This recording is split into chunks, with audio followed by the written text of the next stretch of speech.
Good afternoon everyone. House the जोश। चलो, audio का वीडियो, वीडियो का ऑडियो, सब बराबर क्या दोस्त? आज हमको नया चैप्टर शुरू करना है जिसका नाम है एग्जाम्शन। सर, एग्जाम्शन वाला chapter exam point of view से बहुत इंपॉर्टेंट है। ऐसा कोई एग्जाम नहीं होगा जहां पे एग्जाम्शन ना पूछे। पूरे के पूरे जीएसटी में कुछ कुछ टॉपिक होते हैं जो बहुत इंपॉर्टेंट होते हैं, जैसे सप्लाई, एग्जाम्शन, आईटीसी। तो उसमें से एक इंपॉर्टेंट टॉपिक है जिसका नाम क्या है? एग्जाम्शन। समझना ध्यान से कहां कहां एग्जाम्शन है और कहां कहां एग्जाम्शन नहीं है। ठीक है, कल हमारा बेसिक डिस्कशन हुआ था एग्जाम्शन पे, और हमने ऐसा करा था डिस्कशन कि सर चैरिटेबल हो गया, स्कूल हो गया, गवर्नमेंट हो गया, हॉस्पिटल हो गया, यहां पे सरकार को एग्जाम्शन देना चाहिए। अब एग्जाम्शन देने के लिए सरकार के पास पावर होनी चाहिए, क्योंकि विदाउट पावर तो सरकार एग्जाम्शन दे नहीं सकती। सरकार को पावर मिलती है section number 11। Section number 11 government को पावर देता है एग्जाम्शन नोटिफिकेशन लाने का। तो जो भी हम अभी एग्जाम्शन पढ़ेंगे सर, वो एग्जाम्शन की पावर सरकार को कहां से मिली? Section number 11। दो टाइप की एग्जाम्शन रहती है, एक जो नोटिफिकेशन से आती है, एक जो स्पेशल ऑर्डर से आती। स्पेशल ऑर्डर की एग्जाम्शन सिर्फ स्पेशल पीपल के लिए ही रहती है। सर ये क्या होता है? विराट कोहली को एक कार गिफ्ट करी थी, ठीक है। अब जब विराट कोहली को फॉरेन से कोई कार गिफ्ट हुई थी, तो हुआ ऐसा था कि कार की वैल्यू थी 5 करोड़ और उस पे कस्टम ड्यूटी लग रही थी 5 करोड़ की। तो विराट कोहली ने बोला भैया फिर ये कार का क्या करें? मिल तो भले गिफ्ट में रही है, पर क्योंकि इंपोर्ट हो रहा है तो इस 5 करोड़ पे और कस्टम ड्यूटी तो कितने की? 5 करोड़। तो फिर विराट कोहली ने वो कार लेने से मना कर दिया। फिर गवर्नमेंट ने बोला यार विराट कोहली तुम कार क्यों नहीं ले रहे हो? तो विराट कोहली ने बोला कि 5 करोड़ की कार है, उसके ऊपर 5 करोड़ की तुम ड्यूटी लगा रहे हो, तो ये गिफ्ट तो लग ही नहीं रहा है, ये तो ऐसा लग रहा है कि मैं खुद पैसे देके ले रहा हूं। तो फिर गवर्नमेंट ने स्पेशल विराट कोहली के लिए स्पेशल एग्जाम्शन निकाली और बोले कि डियर विराट कोहली आप ये कार मंगवाओ, इसके ऊपर सिर्फ हम आपके लिए कस्टम ड्यूटी क्या कर रहे हैं? वेव ऑफ कर रहे हैं। तो ये जो स्पेशल ऑर्डर है, क्या ये सबके लिए आता है कि सर ये सिर्फ कुछ स्पेशल पीपल के लिए आता है? कुछ स्पेशल पीपल के लिए आता है। हमें ये स्पेशल ऑर्डर का एग्जाम्शन नहीं पढ़ना, हमें क्या पढ़ना? Exemption notification. अब सर एग्जाम्शन भी दो टाइप की होती है, एक होती है कंडीशनल एग्जाम्शन, एक होती है अनकंडीशनल। कंडीशनल एग्जाम्शन का मतलब होता है कि अगर आप कुछ कंडीशन फुलफिल करोगे तभी आपको एग्जाम्शन मिलेगी। जैसे अभी मैं आपको पढ़ाऊंगा चैरिटेबल ट्रस्ट की एग्जाम्शन। अब चैरिटेबल ट्रस्ट में रिकॉग्नाइज्ड चैरिटेबल ट्रस्ट होना चाहिए। रिकॉग्नाइज का मतलब है कि इनकम टैक्स एक्ट में आपको रिकॉग्निशन मिला। अगर इनकम टैक्स एक्ट में आपको रिकॉग्निशन मिला है तो ही जाके हम आपको एग्जाम्शन देंगे। तो ये क्या लगा दी लॉ मेकर ने? कंडीशन। पर सर अनकंडीशनल भी होती है। फॉर एग्जाम्पल स्कूल, भले स्कूल की फीस 10 लाख ही क्यों ना हुए, स्कूल के ऊपर कोई जीएसटी की बातें नहीं होती। सर भले फिर स्कूल की फीस कितनी भी हो। अब ये कंडीशनल है या अनकंडीशनल है? अनकंडीशनल। तो कंडीशनल एग्जाम्शन भी हो सकती है और अनकंडीशनल एग्जाम्शन भी हो सकती है। या तो पूरा ही एग्जाम करेंगे या तो पार्टली एग्जाम्प्ट करेंगे। पार्टली एग्जाम्प्ट का मतलब ये होता है कि थोड़ा एग्जाम्प्ट करेंगे और थोड़ा क्या करेंगे? टैक्सेबल करेंगे। ठीक है। अब एक चीज ध्यान रखना, sir what is the effective date of exemption? मालूम कैसे पड़ेगा कि एग्जाम्शन कब से वैलिड? तो अगर एग्जाम्शन में दिया हुआ है कि ये एग्जाम्शन 14 फरवरी से वैलिड, तो 14 फरवरी। पर अगर एग्जाम्शन में कोई डेट ही नहीं गिवन है तो जिस दिन एग्जाम्शन आई उस दिन से वैलिड हो जाएगी। देखो अपना इंस्टीट्यूट भी तो ऐसे ही करता है, बहुत बार नोटिफिकेशन लाता है। अब नोटिफिकेशन लाने के बाद कभी कभार तो वो डेट दे देता है कि ये जो नोटिफिकेशन है ये इस डेट से एप्लीकेबल होगा, पर कभी कभार वो डेट नहीं देता। तो अगर डेट नहीं दी तो जिस दिन नोटिफिकेशन इश्यू हुआ उसी डेट को मान लेंगे क्या सर, डेट ऑफ नोटिफिकेशन। अब सब इधर ध्यान देना, वेरी वेरी इंपॉर्टेंट। सर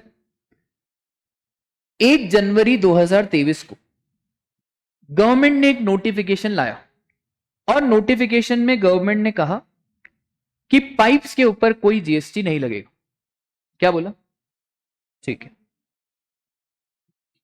फिर क्लाइंट को, पब्लिक को कंफ्यूजन आया। कंफ्यूजन इस बात का था कि पाइप फिटिंग का क्या, आपने पाइप का तो बोला, व्हाट अबाउट पाइप फिटिंग। फिर गवर्नमेंट लाएगी क्या? क्लैरिफिकेशन। गवर्नमेंट ने क्लैरिफिकेशन लाया कब?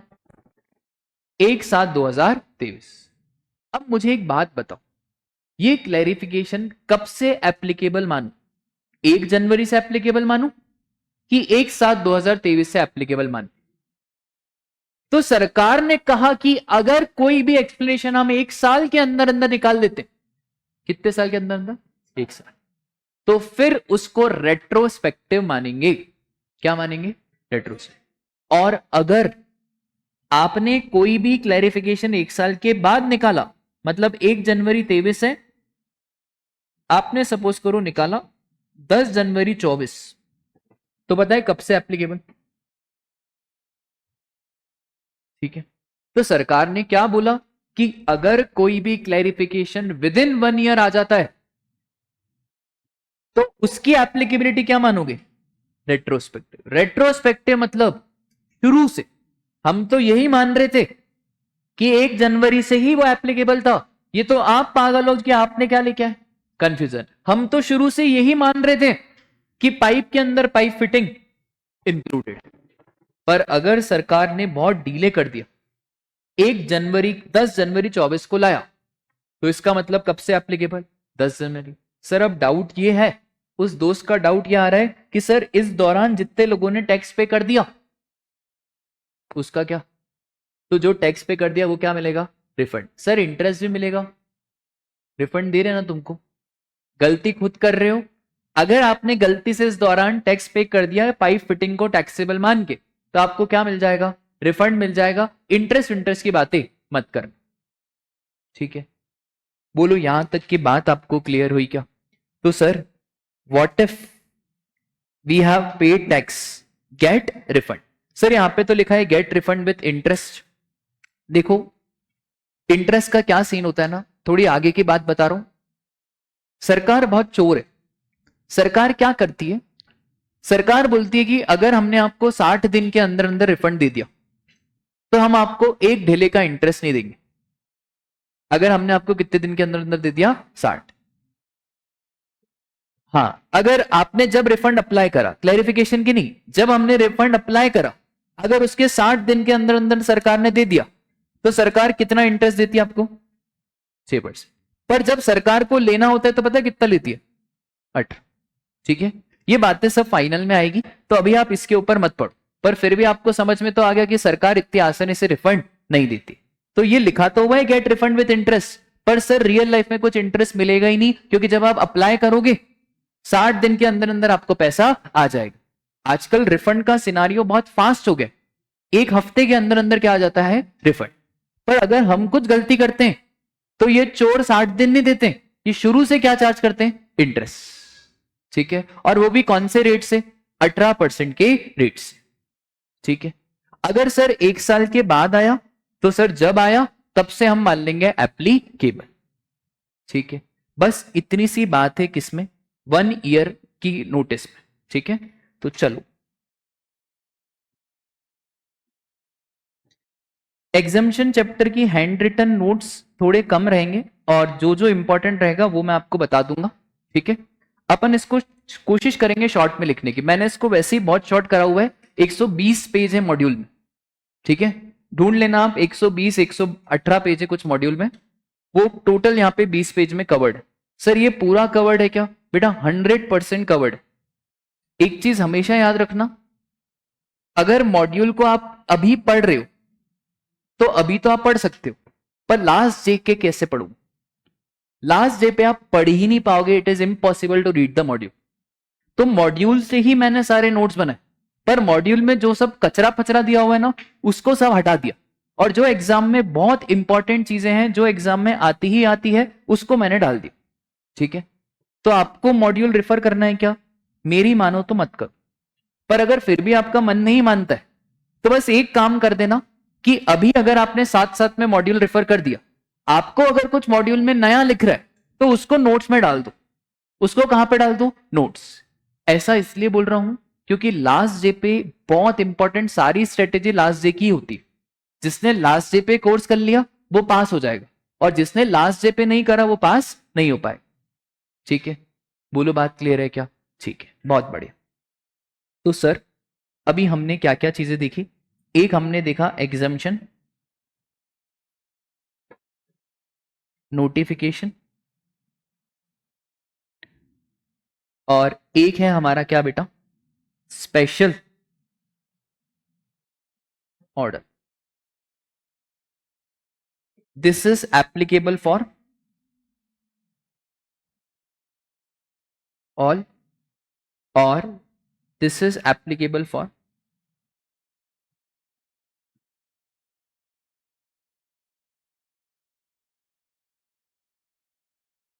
ठीक है, दोनों के केस में sir what is the effective date? तो इफेक्टिव डेट है हमारा डेट ऑफ इशू, और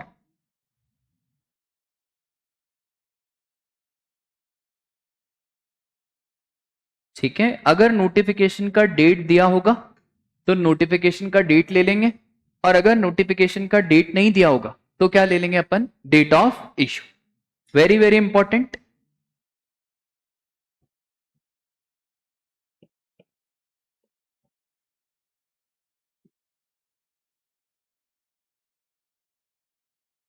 ठीक है, तो वेरी वेरी इंपॉर्टेंट। अभी ये एग्जामिशन चैप्टर में बहुत सारे कैरेक्टर आएंगे, ठीक है, मोदी आएंगे, मेलोडी आएंगे, बहुत ये मजा आ जाएगा आपको। ठीक है, फिर यहाँ पे कोई जिंदा रहेगा, कोई मरेगा, कोई बच्चा स्कूल जाएगा, कोई कॉलेज जाएगा, शानदार। ठीक है, तो एक्सप्लेनेशन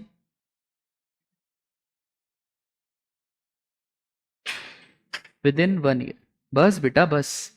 तो 1 ईयर में आ गया तो प्रोस्पेक्टिवली, अरे प्रोस्पेक्टिवली नहीं, रेट्रोस्पेक्टिवली,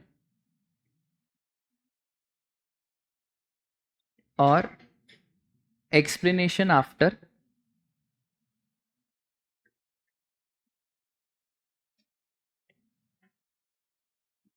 ठीक है।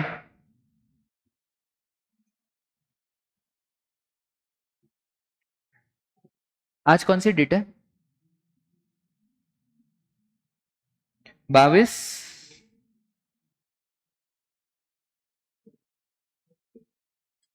तो फॉर सपोज करो 22 मार्च को सरकार ने बोला कि कोचिंग सर्विसेज आर, कोचिंग का, रुक जाओ,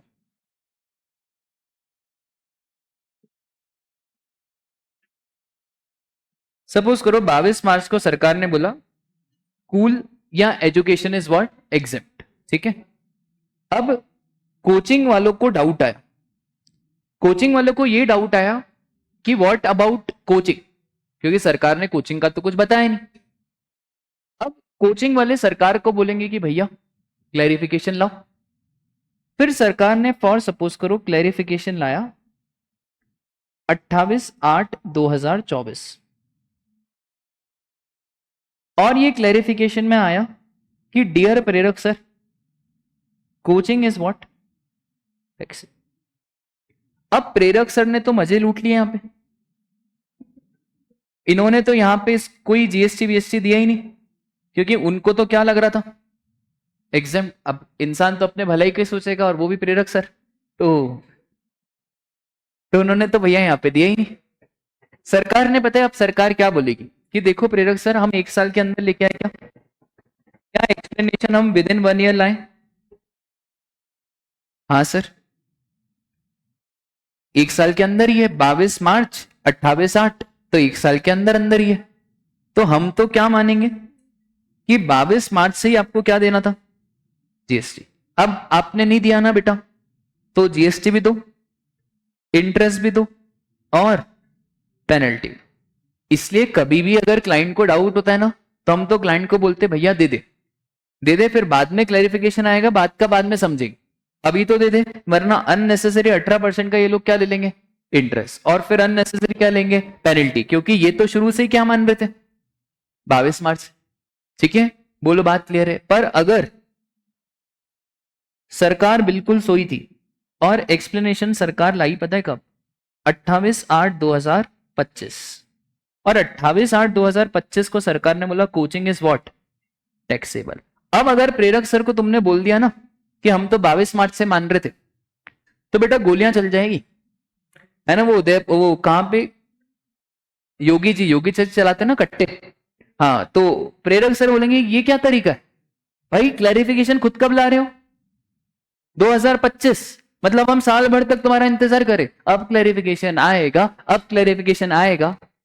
ये कोई इंस्टीट्यूट ऑफ चार्टर्ड अकाउंट, खैर छोड़ो, ये कोई क्लैरिफिकेशन लाना है तो जल्दी जल्दी लाओ, बच्चे बेचारे कंफ्यूज बैठे हुए, उनको समझ ही नहीं आ रहा है बच्चों को कि भैया कौन सा पेपर कब देना है। इंस्टीट्यूट भी अपना ऐसे ही है, तो इंस्टीट्यूट पे भी ये रूल अप्लीकेबल होना चाहिए, पर उधर 1 साल नहीं करो, है ना, बिना बच्चे का अटेम्प्ट निकल जाए और बोले हम तो मान रहे थे कि 59 पे भी एग्जाम्शन नहीं मिलेगी, 60 पे भी एग्जाम्शन नहीं मिलेगी, तो अब 1 साल के बाद आया, तो कब से एप्लीकेबल, 28/8/2025। सर अगर 28/8/2025 के पहले आपने जीएसटी नहीं दिया तो चलेगा क्या, हाँ सर चलेगा, कोई दिक्कत नहीं है, क्योंकि अब ये एक्सप्लेनेशन इफेक्टिव कहां से, 28/8/2025। बोलो क्लास, डन है क्या,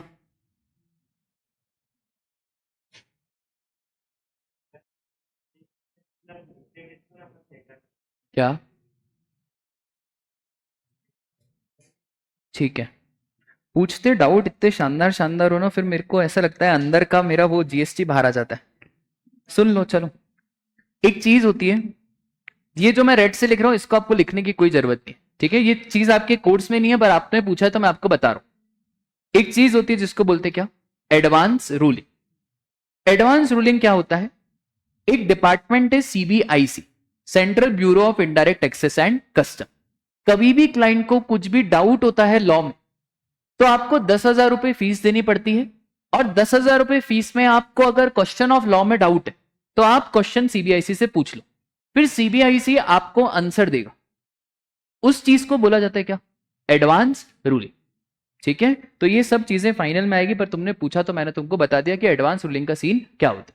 बोलो बात क्लियर है क्या, बहुत बढ़िया।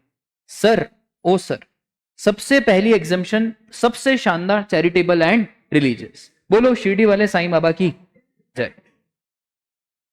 चैरिटेबल और रिलीजियस, इसमें पता है बहुत शानदार शानदार एग्जाम्शन आएगी। एक तो चैरिटेबल एंड रिलीजियस में आएगी बेटा, साईं बाबा का जो मंदिर है चैरिटेबल, बेटा वहां पे रूम भी तो होते हैं, वो वाले रूम नहीं बेटा, है ना, वहां पे रूम भी तो रहते हैं। कौन से रूम रहते हैं वहां पे सर, नॉर्मल रहने वाले वहां पे रूम रहते हैं। अच्छा, वहां पे लोग शादियां भी करते हैं, तो रूम भी रहते हैं, हॉल भी रहता है, और वहां पे वो शॉप्स भी तो रहती है, वो मंदिर के पास में शॉप्स रहती है, और भी सर बहुत सारी एक्टिविटीज होती है। तो कहां एग्जम्पशन देंगे और कहां एग्जम्पशन नहीं देंगे, तो अब बिल्कुल ध्यान से इधर ही देखना। पहले हम पढ़ रहे हैं renting of religious place and conduct of religious ceremony. अगर कोई भी रिलीजियस सेरेमनी कंडक्ट हो रही है, मुंडन हो रहा है आपका, शादी हो रही है, फिर आपके वो संस्कार वंस्कार के जो भी रिलीजियस सेरेमनी कंडक्ट हो रही है, फिर भागवत की कथा हो रही है, ये सारी, फिर वो बागेश्वर धाम जी वाले आ रहे हैं, ये सारी सेरेमनी क्या है हमारी, रिलीजियस सेरेमनी। मालूम है आपको, बागेश्वर धाम का मैं ऐसे ही देख रहा था इंस्टाग्राम पे, तो उन्होंने बोला कि किसी को भी कथा करानी है तो कम से कम 1 करोड़ रुपए होना चाहिए, 1 करोड़ रुपए होगा तभी जाके वो कथा का सब वो रहता है, क्या बोलते हैं उसको, पूरा का पूरा फैसिलिटेशन और ये सब। तो भैया इतने पैसे लगते, क्या इस पे कोई जीएसटी की बातें होगी? कोई जीएसटी नहीं बेटा, नहीं तो बाबा पर्ची निकाल के बता देंगे मोदी, ओ मोदी। ठीक है, अभी केजरीवाल को भी डाल दिया जेल में, पता नहीं क्या ही करते रहते हैं। तो जो भी रिलीजियस सेरेमनी होगी, वो रिलीजियस सेरेमनी में जो भी पंडित जी पैसा लेगा, उसके ऊपर कोई जीएसटी की बातें नहीं होगी। अब very very very very very very very very very very to the power infinity important sir, अगर हम बात करेंगे रूम की, कितने जने रिलीजियस टेम्पल के रूम में रहे हैं? जैसे कभी कोई जैन है यहाँ पे? कितने जने जैन है? तो जैनों का एक बहुत शानदार मंदिर है जीरा वाला, हम ऑफिस के साथ गए थे जीरा वाला उधर, क्या शानदार उनका मंदिर है। जो बाहर रूम मिल रहे थे वहां पे 3-3 हजार रुपए के, और वही रूम वहां पे जीरा वाले में मिल रहा था 800 रुपए 900 रुपए, और रूम इतना शानदार। तो कभी ना कभी तो आप कभी यहाँ साईं बाबा गए हो, कितने लोग ऐसे अमृतसर गए? तो अमृतसर में वो रूम रहते हैं, ट्रस्ट के ही रूम रहते हैं। कितनी बार आप अपने ही मंदिर या अपने ही गुरुजी के यहां जाते हो, तो वहीं के उनके रूम रहते हैं। अगर रूम का रेंट 999 रुपए तक है, तो कोई जीएसटी की बातें नहीं होगी। लॉ में 999 नहीं लिखा है, लॉ में पता है कैसा लिखा है? 1000 और लेस। लॉ में कैसा लिखा है? 1000 और लेस। पर मैंने सिंप्लीफाई करके क्या लिख दिया है? आपको ये सिंप्लीफाई नहीं लिखना है, आपको तो वही लिखना है 1000 और लेस। अगर रूम का रेंट कितना है? 999 पर डे, तो कोई जीएसटी की बातें नहीं। पर अगर रूम का रेंट है 1000 रुपए, तो जीएसटी लगेगा। सर 1 रुपए पे लगेगा या पूरे 1000 पे? ठीक है बेटा, ये आया मेरे पास, बता दू तुम्हारा राज। हाँ, इसने बोला कि सर मेरे को शादी करनी है। मैंने बोला यार कैसी बातें कर रहे हो? बोले सर मैं शादी तो करना चाहता हूं, पर मैं ना सब रेडी है, मतलब लड़की भी रेडी है। सर आपके केस में कैसा है कि गार्डन रेडी है, केटरिंग रेडी है, पर लड़की रेडी नहीं है। मेरे केस में तो सर लड़की भी रेडी है। मैंने बोला फिर दिक्कत कहां आ रही है? इसने बोला सर दिक्कत पता है कहां आ रही है? गार्डन में। बोले सर मैं बड़े बड़े गार्डन में पूछ के आया, कोई बोलता है 10 लाख, कोई बोलता है 20 लाख। इनफैक्ट मैंने प्रेरक सर से भी बात करी, उन्होंने भी सर अपना जब मुंह खोला ना ज्यादा ही बोला। मैंने बोला भाई तू टेंशन मत ले, तू गुरुद्वारे में शादी कर। कहां पे शादी कर? गुरुद्वारे। क्या गुरुद्वारे में भी शादी होती है? हाँ, किसने बोला नहीं होती? मैंने बोला तो एक काम कर, तू जा गुरुद्वारे में, उनसे पूछ क्या कितना रेंट है। अब तुम रूम नहीं ले रहे हो, तुम हाल ले रहे हो। क्या ले रहे हो? हाल। रूम में थोड़ी शादी करेंगे। मैं कुछ अलग ही चला गया था, छोड़ो इसको। रूम में थोड़ी शादी करेंगे, ठीक है। बात किसकी चल रही है? हॉल की। हाल भी बोल सकते हैं, या आप उसको कल्याण मंडपम भी बोल सकते हो। क्या बोल सकते हो आप? कल्याण मंडपम। तुम्हारा कल्याण, ओम नमः शिवाय, ओम बूम बूम। अगर हॉल रेंट है तो उसका रेट ज्यादा ही होगा। तो सरकार ने रेट कितना रखा? 9,999 रुपीस पर डे। वाह, जय बागेश्वर बालाजी की, वाह। उसके बाद शादी हो गई बढ़िया इसकी। अगर रूम का रेंट गुरुद्वारा इससे 10,000 लेता तो क्या टैक्सेबल होता? हाँ, पर अगर 999 लिया तो टैक्सेबल नहीं। इसने बोला सर क्या शादी थी, जोरदार। मैंने बोला बढ़िया यार। इसने बोला सर मेरी अब एक और प्रॉब्लम है। बोले सर मैं हूं तो नल्ला, पैसे वैसे तो मैं कमाता हूं नहीं। मैंने भाई तो पैसे कमा, पैसे नहीं कमाता है तो। और बोले सर देखो मैंने सीए भी बीच में छोड़ दिया था। तो बोला फिर बताओ इरादा क्या है?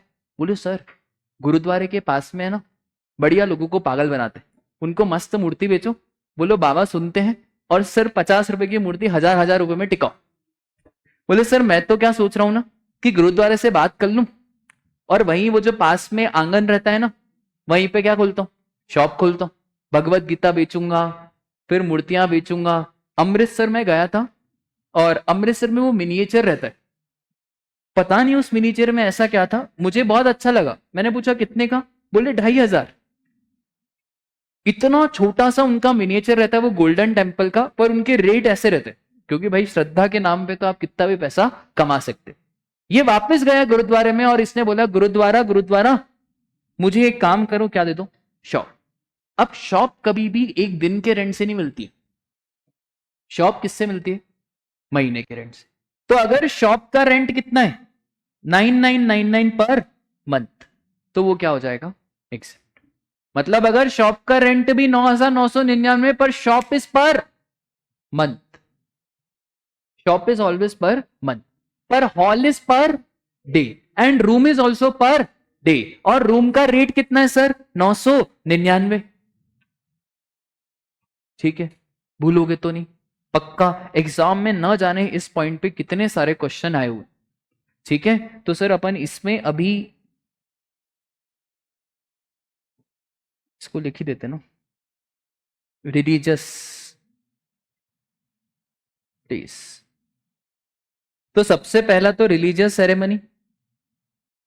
ठीक है, अच्छा रिलीजियस सेरेमनी में सारी सेरेमनी आ जाती है, वो बच्चे का मुंडन हुआ, आपकी शादी हुई, ये सारी ceremony are considered as what religious ceremony. Bageshwar Dham वाले आए, फिर माता रानी का जगराता हुआ, बोलो माता रानी की जय। जो सब भी हुआ ये सब किस में आ जाती है रिलीजियस सेरेमनी। अब रिलीजियस सेरेमनी पे कोई जीएसटी वीएसटी की बातें नहीं। और आपको क्या लग रहा है बहुत पैसे लगते हैं इन सब कराने के, क्या नाम है उसका, वो एक लेडी है, हाँ जया किशोरी जी, वो भागवत का वो करती रहती है। ऐसा नहीं होता है कि ये लोग फ्री में आते हैं बेटा, 20-20 लाख 50-50 लाख, कोई सीए में कोई इतना पैसा नहीं है। एक भागवत की कथा करने में आपको इतना पैसा मिलेगा ना, आप बोलोगे कि ये क्या चालू है। और सुनाना भी हर जगह पे वही है, और लोग भी ऐसा सुनेंगे वाह क्या बोला है, वाह क्या बोला है। चलो जो भी है, इसके बाद है हमारा क्या रूम। तीन चीजें बोलो भैया, रूम और हॉल, रूम हॉल और शॉप। हॉल शादी के लिए होता है, रूम रहने के लिए, ये क्या है रूम रहने के लिए होता है कुछ भी बेटा, वो रिलीजियस प्लेस है ना, ओयो जाके ये सब। चलो तो रूम का रेट कितना है 999, हॉल का 9999 पर डे, और शॉप का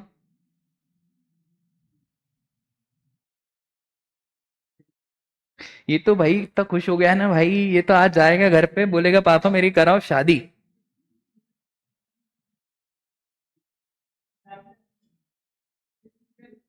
मेरे हिसाब से तो शादी रिलीजियस प्लेस पे होनी चाहिए, ज्यादा सही रहता है, खर्चा भी कम लगता है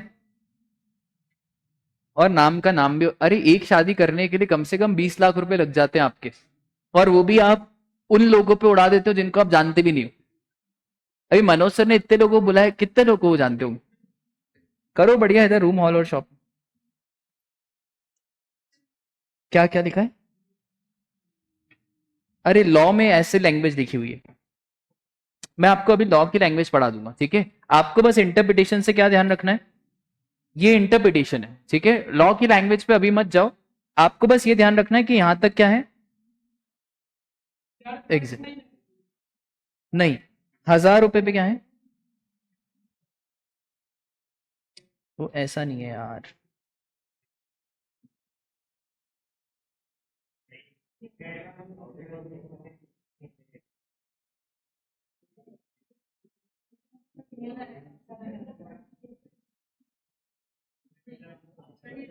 ठीक है,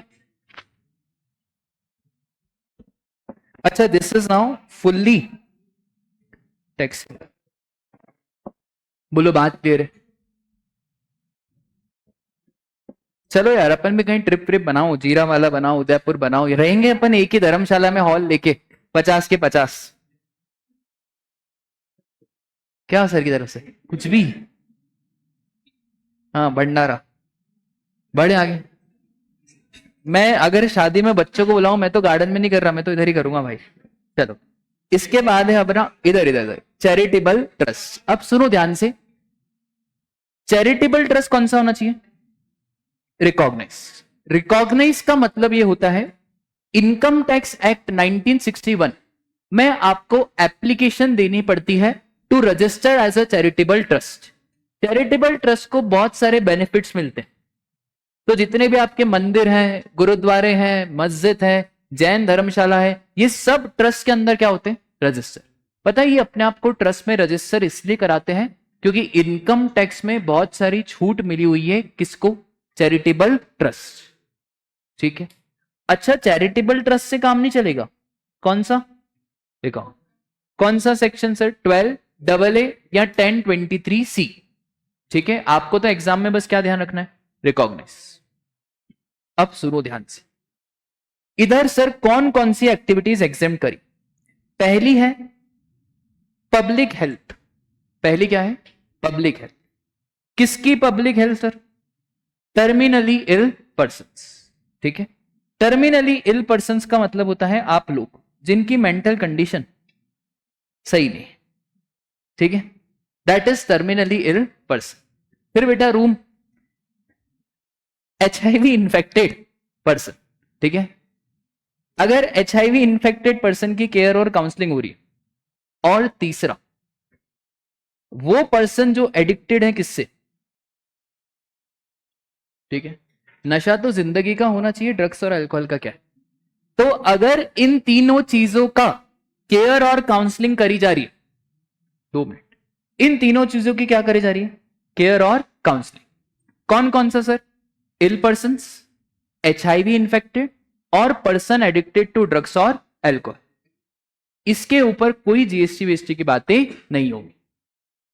ठीक है, हाँ बोलो आकाश।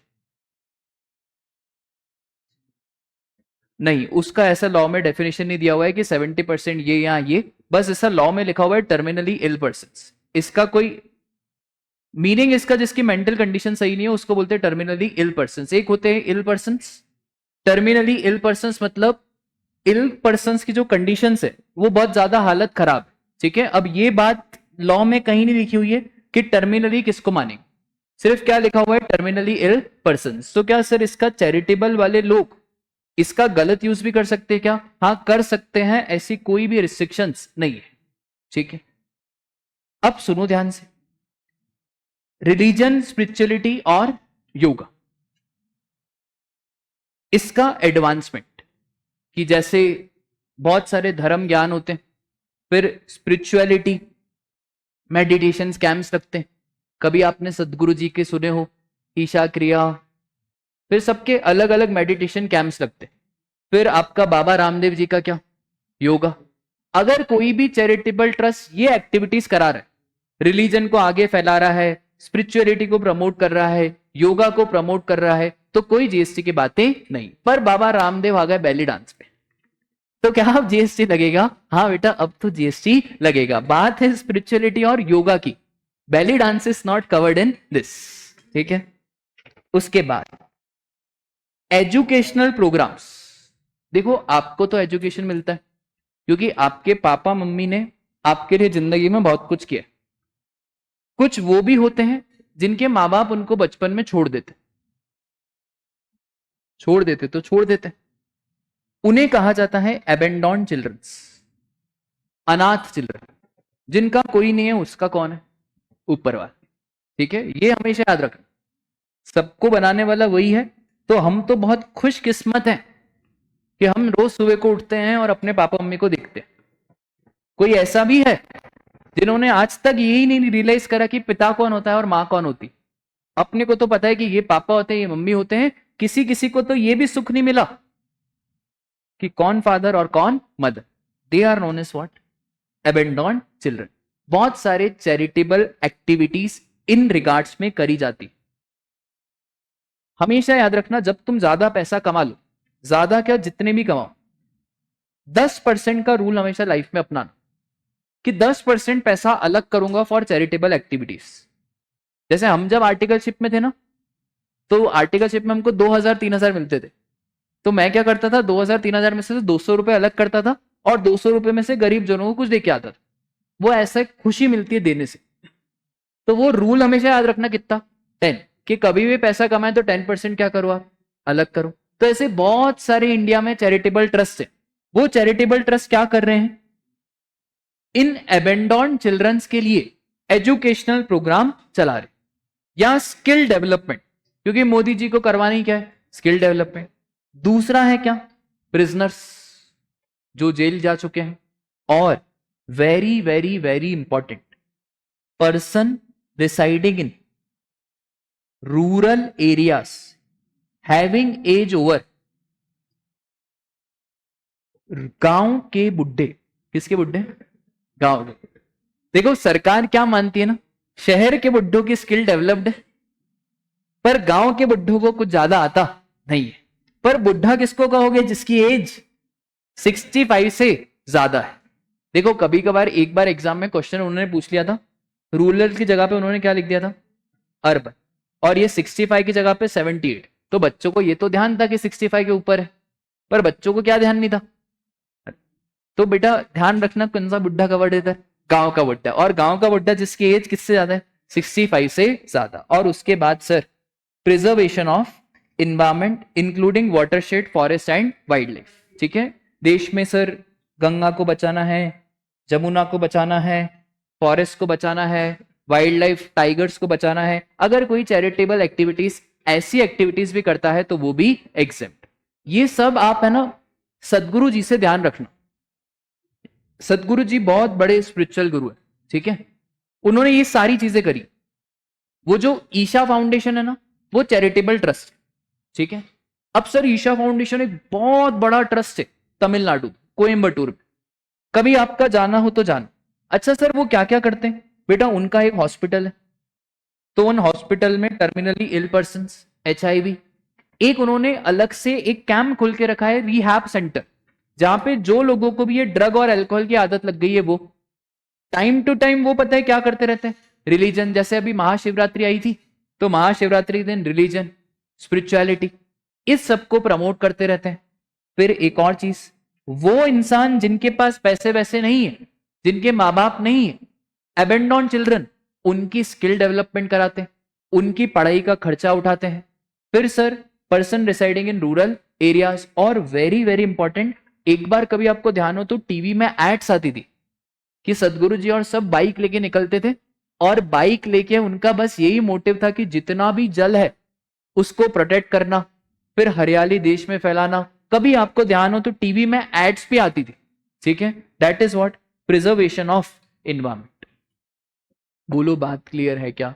तो सर चैरिटेबल ट्रस्ट में बताओ यार क्या क्या चीजें आपको ध्यान है, फिर अपन लिखते हैं। चलो सबसे पहले क्या होना चाहिए?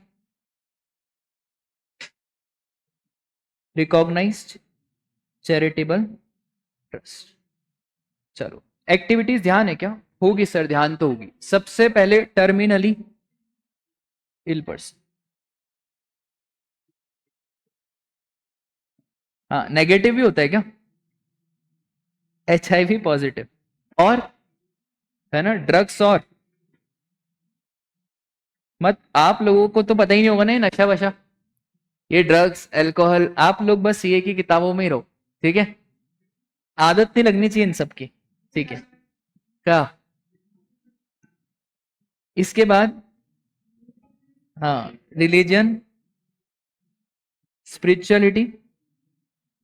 आजकल तो क्या क्या बाबा आ गए यार, पता नहीं। वो एक बाबा है, मैं ऐसे ही सुन रहा था, वो पता नहीं, वो पिताजी को ये सुनाओ, कुछ भी बातें करवा लो, और कुछ भी बातें करा के सब पॉपुलर पॉपुलर होते जा रहे हैं।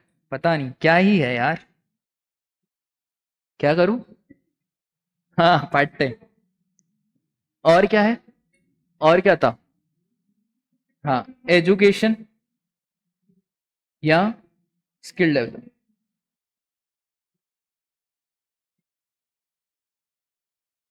एबेंडेंट और प्रिजनर, कुछ तो ऐसा काम करो विजय माल्या जैसा। फिर गांव के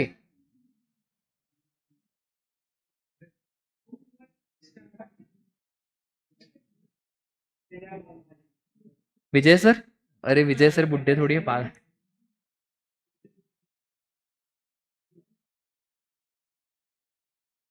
फिर प्रिजर्वेशन ऑफ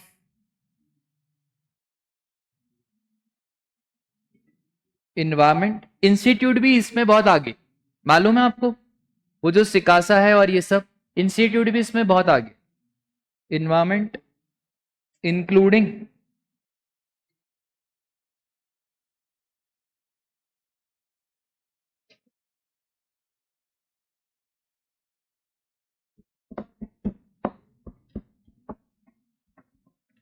बताओ, सब बच्चे ऑनलाइन है ना, प्रिंस को व्हाट्सएप करना, उसने पूछा है HIV क्या होता है, तो आप प्रिंस को बताना जरूर, ठीक है? प्रिंस आपको बच्चे बताएंगे HIV क्या होता है।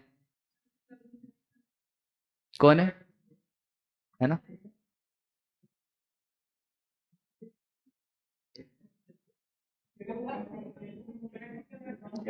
चलो बढ़ू आगे।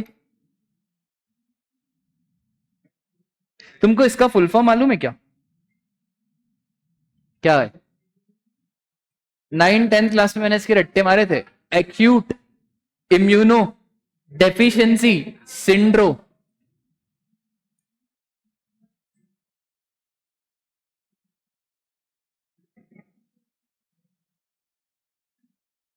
पता नहीं बायो और फिजिक्स में क्या क्या तो पढ़ाते थे, बकवास सा।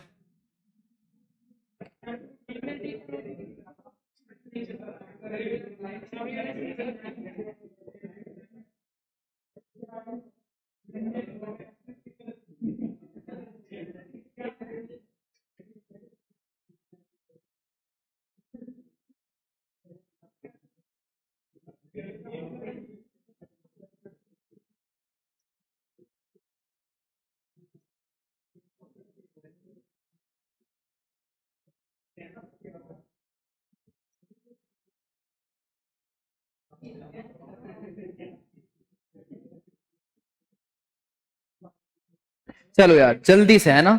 जल्दी से जल्दी से जल्दी से जल्दी से जल्दी से जल्दी से जल्दी से जल्दी से आप बताओगे, पता है कौन कौन से?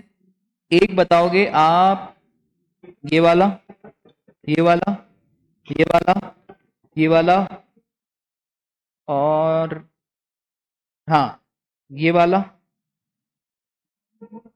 ये वाला। भाई एक और चीज, जो एग्जामेशन हमने नहीं पढ़ी है वो टैक्सेबल ही, ठीक है? जो पढ़ी है वही एग्जाम्ट है, मन से कुछ भी एग्जामेशन मत ले आना।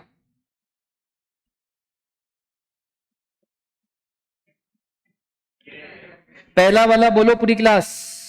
पहला वाला इज, पहला वाला इज, अच्छा ऐसा कुछ पढ़ा तुमने? Donation received against the display of a name of a city based school, भाई ये तो एडवर्टाइजमेंट है, ठीक है? दूसरा, receipt from sale of food, क्या फूड का कुछ एग्जामेशन पढ़ा? नहीं पढ़ा। उसके बाद हाँ सर, पूजा, फिर senior citizen aged more than, क्यों? अच्छा अरे सर बुड्ढे, वो कौन सा था बुड्ढा? होगा तेरा बाप, है ना? तो भैया कलकत्ता क्या है? कलकत्ता इज नॉट रूरल, तो ये क्या है ना? देखो ये ऐसे घुमाते, बहुत बड़े वाले, वो लिख दिया कलकत्ता। अब अपन कहां सोचे कि हाँ क्या हुआ, क्लास छोड़ूं? अभी टाइम कहाँ हुआ है? प्रेरक सर आ गए क्या? हाँ ठीक है। ये क्या है भैया? फिर ये वाला भी, और फिर ये। अब रेंट कितना है? बोलो बात क्लियर है? अच्छा सुनो ध्यान से, सर प्रेजेंटेशन कैसे करेंगे? सुन लेना ध्यान से, 3 तरीके बता रहा हूं प्रेजेंटेशन के, जो आपको अच्छा लगे वो ऑप्ट इन करना। 3 तरीके में पहला तरीका है कि सर आप पर्टिकुलर रुपीस और रीजन, यहीं पे आप लिख दो क्या? रीजन। दूसरा तरीका है सिर्फ पर्टिकुलर और रुपीस बनाओ, यहां पे नीचे लिख दो, ब्रैकेट लिख। तीसरा तरीका है कि सर यहां पे सिर्फ पर्टिकुलर रुपीस बनाओ और यहां पे क्या लिख दो? नोट वन, और नीचे नोट में क्या बताओ? रीजन। तीनों तरीकों में से कोई सा भी तरीका अपना सकते हैं। Sir which one is the best? तो सर बेस्ट है हमारा सेकंड वाला, जहां पे आप यहीं पे नीचे नीचे लिखते जा रहे हो।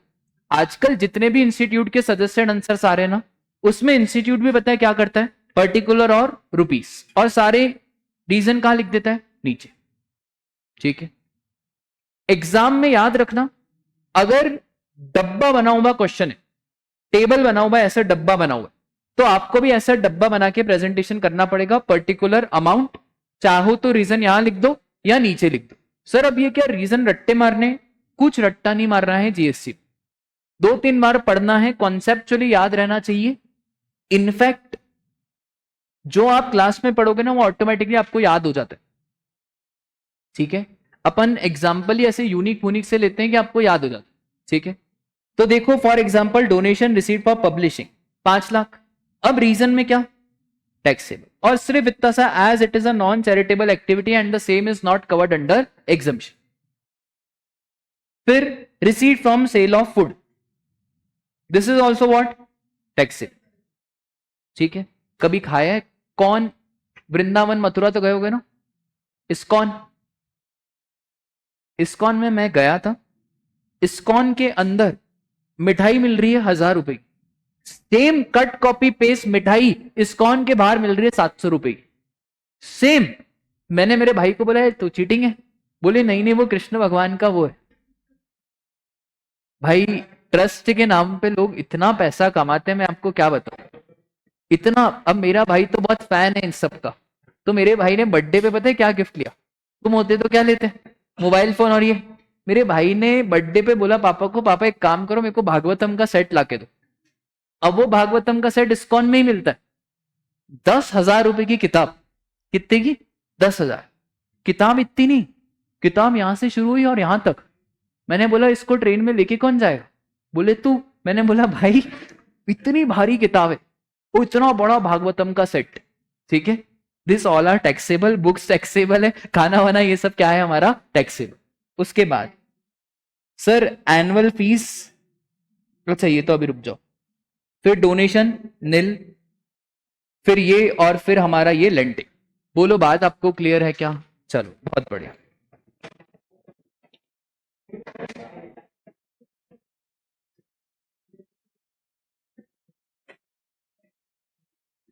एक और चीज ध्यान रखो, 2 मिनट सब इधर ध्यान दो बेटा। कंसिडरेशन में मैंने आपको एक पॉइंट बताया था कि कभी भी कंसिडरेशन में रिफंडेबल डिपॉजिट कंसिडर नहीं करते। अगर कोई डिपॉजिट आपको रिफंड हो रहा है तो उसको कंसिडरेशन का पार्ट नहीं बनाते। ये जो थर्ड वाला केस है ना, रिफंडेबल डिपॉजिट ऑफ 2 लाख, अब ये डिपॉजिट तो रिफंडेबल है, क्या इसको कंसिडरेशन का पार्ट मानेंगे, नहीं। दूसरा क्या है, एनुअल फीस ऑफ 1 लाख, तो sir annual fees of 1 lakh receive from what, restaurant. Sir इस पे तो जीएसटी लगेगा ही, पर 3 लाख पे नहीं लगेगा, सिर्फ किस पे लगेगा, 1 लाख, क्योंकि ये कौन सा डिपॉजिट है, रिफंडेबल। अगर ये नॉन रिफंडेबल होता ना तो 2 लाख और 1 लाख किस पे लग जाता, 3 लाख, ठीक है। बोलो बात क्लियर है क्या। ये वाला क्वेश्चन फटाफट से 2 मिनट में करके बताना, 2 मिनट, 2 मिनट से ज्यादा नहीं। रेडी है क्या, तो रेडी स्टेडी गो, अमाउंट बताना मुझे आप।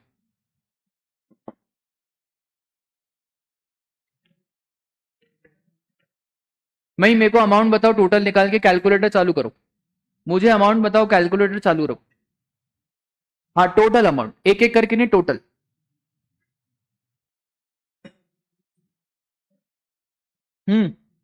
चारों का टैक्सेबल अमाउंट कितना रहेगा, हम्म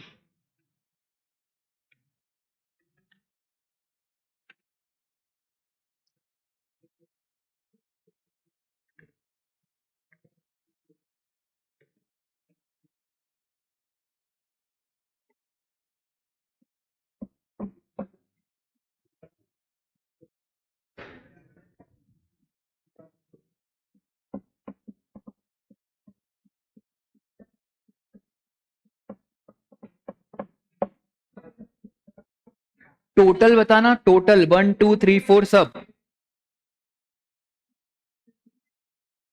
कितने बच्चों का, 1,55,000 है, 1,55,500 आपका, 1,55,500 और 1,55,500 और भी बच्चे निकालो, फटाफट से निकालो।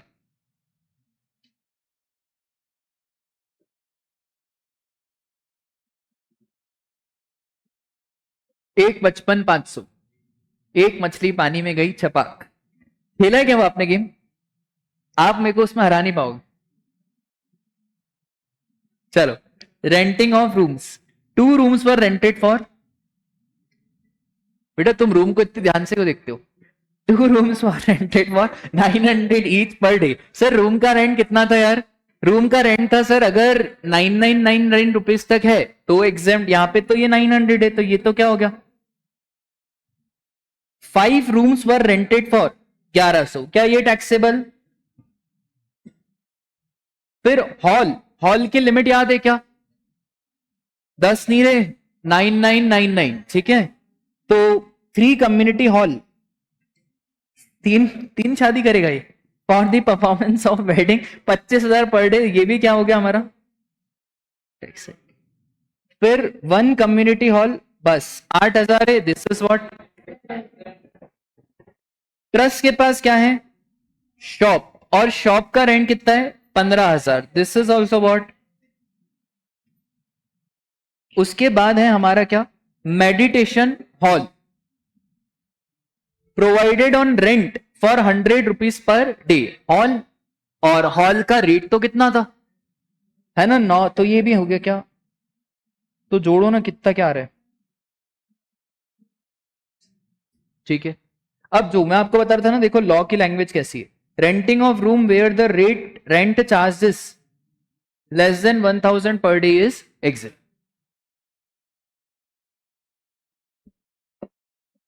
पढ़ लो इसको आराम से पढ़ लो, आ गया होगा यार, ये तो आपका बैठ ही गया होगा यार, ठीक है। एग्जाम के क्वेश्चन है, इसमें एक भी मेरा क्वेश्चन नहीं है, ठीक है। सब एग्जाम, सब एग्जाम, नहीं फाइनल के नहीं, इंटर के बोलोगे तो फाइनल के भी करा दूंगा, कोई दिक्कत की बात नहीं है।